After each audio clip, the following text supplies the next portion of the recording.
मैं प्रकाश आपका स्वागत करते हैं आपके अपने करंट हेवन के यूट्यूब चैनल पर। दोस्तों 9 बज चुका है, शाम हो चुकी है। अगर आप लोग जुड़ गए हैं तो बहुत बहुत अच्छी बात है। नहीं जुड़े हैं तो पहले उन बच्चों को फटाफट जोड़ दीजिए जो बच्चे क्लास के इंतज़ार में होते हैं और जिनको क्वालिफाई करना है, जिनको अच्छे नंबर गेन करने हैं एक ही बार में, केवल यूपी टेट सी टेट में। दोस्तों हिंदी और मैथ के क्लास स्टार्ट हो चुके हैं।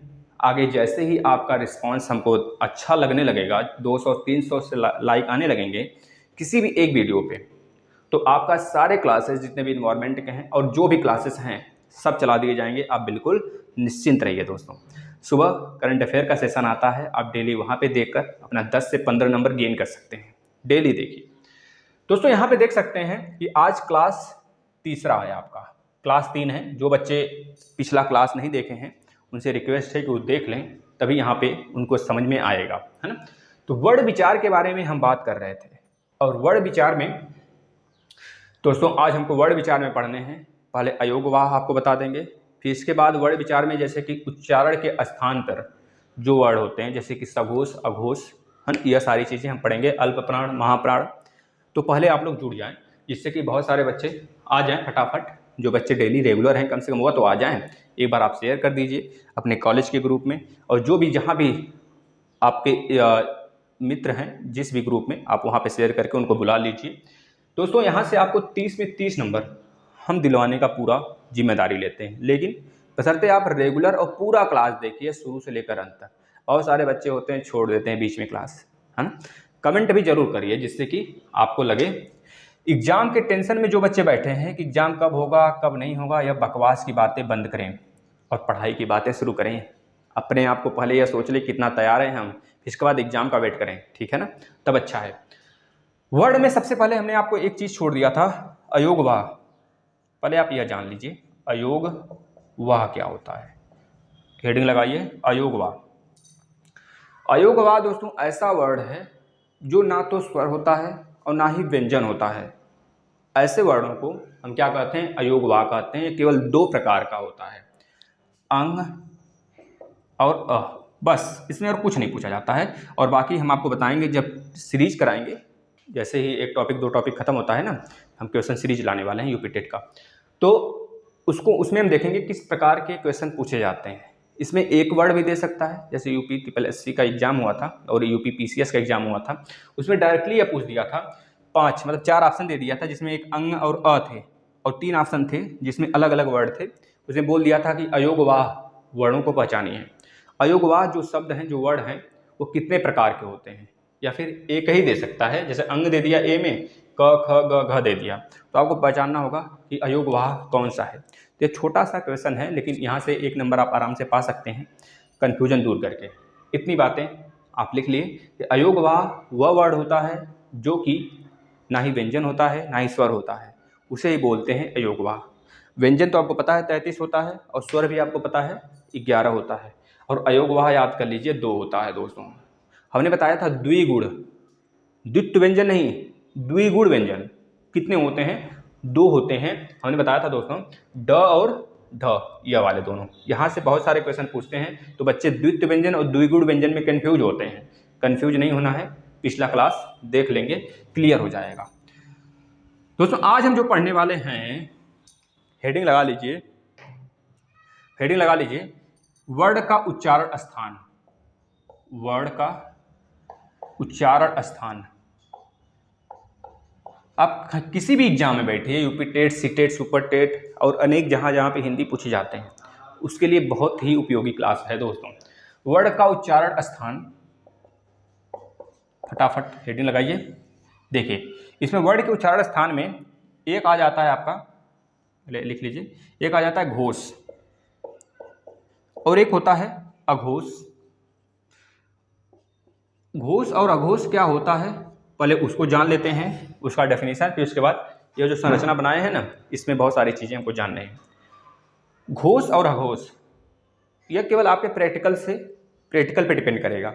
घोष वर्ड जिनके उच्चारण में जो हमारा कंठ है ना, स्वरतंत्र, यहाँ पे जिसे स्वरतंत्र बोलते हैं, जो लड़कियों में बहुत बहुत कम ही होता है, या फिर कह लीजिए नहीं होता है ना, नहीं के बराबर होता है, और लड़कों में उभरा होता है बिल्कुल।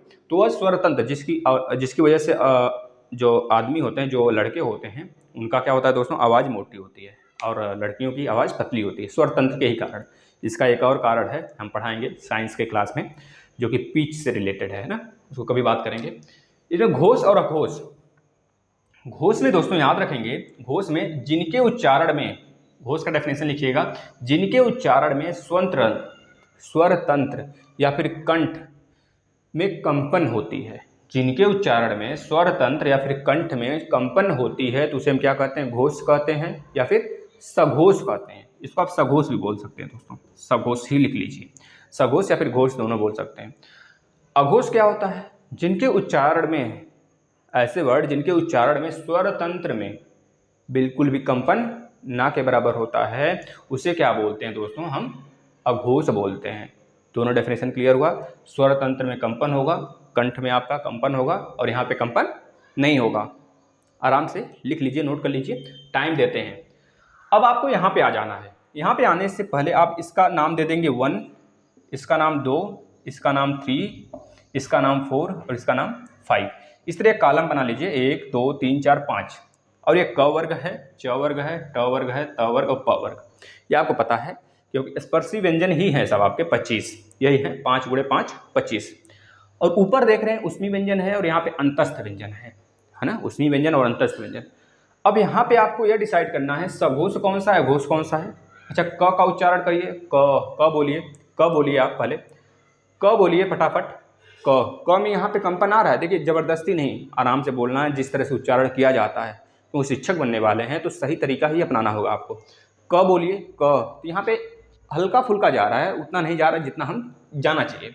अब देखिएगा नेक्स्ट, जो आपका सघोष है, सघोष ध्यान से देखिएगा। सघोष में पहले यहाँ पे लिख लीजिए 3 4 5 आता है, और अघोष में 1 और 2 आता है। 3 4 5 सघोष में आता है, इसके सिवा क्या आता है, य र, यहाँ पे लिख देते हैं य र ल व और ह आता है। और इसमें तीनों स हो जाते हैं, बड़ा वाला, छोटा वाला, तालव्य, कंठ और इसके बाद दंत, यह वाला है ना, यह वाले आ जाते हैं। यह तालव्य है या आपका कंठ, यह तालव्य है या आपका कंठ है या दंत है ना, यह सारे आ जाते हैं स इसमें। और 1 और 2, इसका मतलब क्या हुआ सर, अब देखिएगा।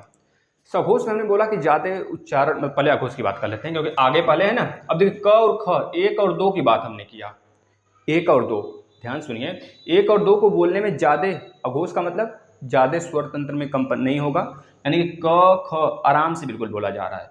च और छ बिल्कुल आराम से बोल रहे हैं कि यहाँ पे कंपन ना के बराबर हो रहा है ना।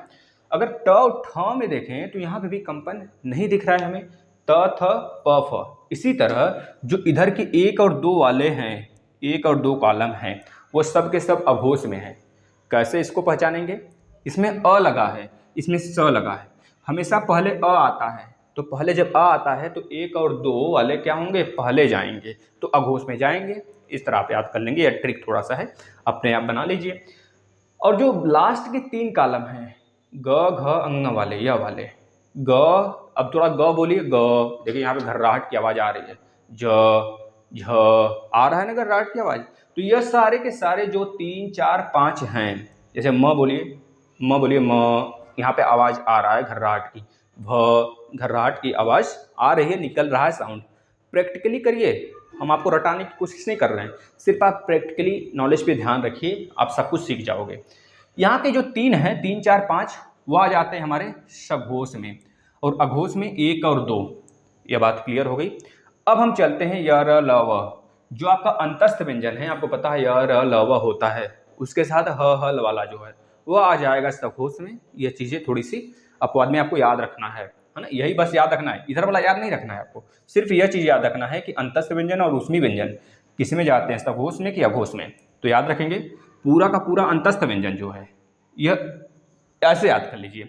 जो उसमी व्यंजन है और अंतस्थ व्यंजन है, उसमें स कितने हैं, 3 स हैं, इन तीनों को एक रूप से स ही बोलते हैं। तीनों के तीनों जो स हैं वह चले जाते हैं हमारे अघोष में, स अघोष में, स अघोष में, इस तरह कर लेंगे ना तो आपकी आदत हो जाएगी बोलने की। स अघोष में आते हैं तीनों के तीनों, और बाकी जितने बच गए उसमी व्यंजन में और अंतस्थ व्यंजन में। ह बच गया इधर, उधर य र ल व आ गया सघोष में। बात क्लियर है? क्लियर हो जाना चाहिए, क्योंकि इससे ज़्यादा इसमें कुछ नहीं है। अब रिवीजन भी ज़्यादा, रिवीजन मतलब कि है कंफ्यूज होना, है ना। तो इतनी चीज़ें अगर आपको क्लियर हैं तो बस आप अपने कॉपी पे नोट करिए, हम आगे चलते हैं।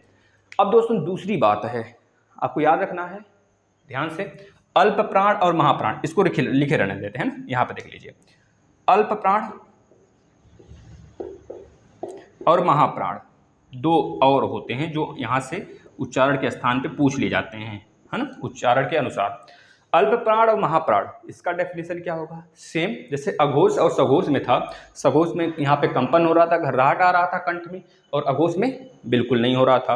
अघोष आगे आता है, इसमें से 1 2, और सघोष पीछे आता है, तो पीछे वाले जितने 3 4 5 बच गए इसमें आ गए।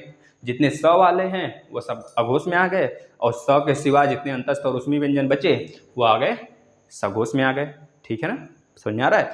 अब अल्प प्राण महाप्राण में देखिए ध्यान से, अल्प का मतलब थोड़ा होता है, महा का मतलब बहुत ज़्यादा। महा से समझ में आ रहा है बहुत ज़्यादा। अल्प प्राण का मतलब यह हो गया ऐसे वर्ड जिनको बोलने में कम हवा निकले बाहर। ध्यान से, इसमें क्या था? घर्राहट ज़्यादा हो रही थी, और इसमें क्या था? घर्राहट कम हो रहा था। इसमें क्या है? अल्प प्राण में अल्प से ही पता चल जा रहा है कि हवा कम निकलेगा मुख से, और महा से ज़्यादा हवा निकलेगा, महाप्राण से महा मतलब ज़्यादा हवा निकलेगा। तो याद रखेंगे, अल्प प्राण वह वर्ड होते हैं जिनको बोलने में, जिनके उच्चारण करने में मुख से कम हवा निकले, वह अल्प प्राण के अंतर्गत आता है। और ऐसे वर्ड जिनको बोलने में, जिनका उच्चारण करने में मुख से ज़्यादा हवा निकलते हैं, उसे हम क्या बोलते हैं? महाप्राण बोलते हैं। इस चीज़ को याद रखेंगे दोस्तों आप, है ना। अब अल्प प्राण महाप्राण क्या होता है, इसके बारे में भी जानना चाहिए हमें। तो याद रखेंगे, जैसे इसमें 3 4 5 था, इसमें अल्प प्राण में आप याद रख लेंगे आ जाता है आपका 1 3 5, और महाप्राण के अंतर्गत 1 3 5 के बाद क्या बचा? 2 और 4, तो 2 और 4 इसमें आ गए। अब देखिए ध्यान से, यह अल्प प्राण है। अल्प मतलब आगे अ आ गया, जैसे इसमें अ आगे आया था तो 1 2 हो गया था। इसी तरह जब अल्प प्राण में अ है यहाँ पे, तो अ आगे आ गया, अ के बाद ही म ह यह सब स्टार्ट होता है, व्यंजन वगैरह ना। सबसे पहला स्वर अ ही है ना बेटा, तो अ। तो इसमें देखेंगे अ आगे है तो मतलब 1 3 5 आगे से स्टार्ट होगा। 1 3 5 किसका? अल्प प्राण का। यह 1 हो गया, यह 3वां कालम हो गया, यह 5वां कालम हो गया, जिसको पंचमा अक्षर बोलते हैं। तो 1 3 5 वाला जो कालम है वो पूरा का पूरा अल्प प्राण हो जाएगा। बाकी बचा 2 और 4, यह हो जाएगा महाप्राण। इसके बाद जो यह अंतस्थ और आपके अंतस्थ व्यंजन और उसमी व्यंजन है सर, इसमें क्या होगा? तो इसमें भी ध्यान रखेंगे, य र ल व के बाद य र ल व जो है सारा का सारा य र ल व दोस्तों, ये किस में आ जाएगा? तो बता देंगे, य र ल व तो हो जाएगा हमारा किस में भैया? अल्प प्राण में। य र ल व अल्प प्राण में हो जाएगा। और इसके बाद बचेगा आपका स बचेगा, ये किस में आ जाएगा? ये आपका आ जाएगा महाप्राण में। ह बचा, ये किस में आ गया? ये आ गया महाप्राण में। यानी कि यहाँ से आप सीधा सीधा याद रख सकते हैं, जो आपका उसमी व्यंजन है पूरा का पूरा, जैसे इसमें अघोष था तो अघोष में केवल स वाले सारे के सारे गए थे, और इसमें पूरा का पूरा उसमी व्यंजन जो है वह महाप्राण में रहेगा, और पूरा का पूरा अंतस्थ व्यंजन जो है वह अल्प प्राण में रहेगा। बस सारी चीज़ें क्लियर। अब हम आपको रिवीजन कराते हैं, देखिए ध्यान से। सघोष में घर्राहट की आवाज़ होगी, ज़्यादा, बहुत ज़्यादा होगी, जो कि 3 4 5 को ले जाएगा। और इसमें क्या होगा? अंतस्थ व्यंजन और उसमी व्यंजन में केवल और केवल स वाले पोर्शन को छोड़ के सारे के सारे इसमें आ जाएंगे, मतलब य र ल व ह। अघोष में घर्राहट कम होगी, 1 और 2 वाला पोर्शन आएगा, लाइन कॉलम 1 और 2 पहला वाला। क्यों? क्योंकि इसके आगे अ लगा है, अ लगा है तो अ हमारा ट्रिक है। अ स्वरों में पहले भी आता है और व्यंजनों में भी अ ही समझ लीजिए, व्यंजन और स्वर में अ पहले आता है। इसमें से 1 और 2 पहले से स्टार्ट होगा, 1 और 2 से। इसमें तीनों स भी आते हैं और 1 2 आता है। बात क्लियर है? अल्प प्राण में कम हवा निकलेगा उच्चारण में, और महाप्राण में ज़्यादा हवा निकलेगा उच्चारण में। तो अल्प प्राण में 1 3 5 होगा कालम वाला, 1 3 5। क्यों? क्योंकि इसमें भी अ आ गया है, इसमें भी अ आ गया है। इस चीज़ याद रखना है आपको, अ आ गया है तो अ हमेशा आगे वाले से स्टार्ट होगा। स्वर और व्यंजन में अ पहले आता है तो अ हो गया। तो 1 3 5 और जितने भी आपके अंतस्थ व्यंजन हैं सब के सब अल्पप्राण में हो जाएंगे। क्लियर है? और महाप्राण में 2 और 4 आएंगे, 2 कॉलम और 4 कॉलम आएगा, है ना। ख छ ट ध फ घ झ ढ और ध म भ, यह आ जाएगा महाप्राण में। और इसके बाद जितने भी आपके उसमी व्यंजन बचे स स स ह, ये सब के सब आ जाएंगे महाप्राण में। बातें क्लियर हैं? अब एक क्वेश्चन लास्ट में आपसे पूछने वाले हैं हम, आपको इसका आंसर कमेंट बॉक्स में करना है दोस्तों। कमेंट बॉक्स में आप करेंगे इसका आंसर। चलिए तो सबका कमेंट आना चाहिए, इक्का दुक्का बच्चा करता है भैया। निम्न में से आपको बताना है, निम्न में से बताइए बताइए बताइए कौन घोष महाप्राण है। घोष महाप्राण है, घोष महाप्राण है। ध्यान से पढ़ेंगे क्वेश्चन को।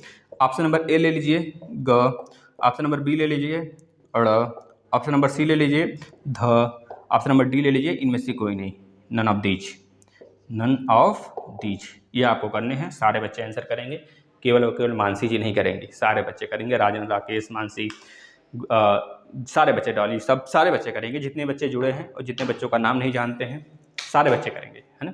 आप लोग अपना नाम बुलवाना चाहते हैं तो कमेंट करिए।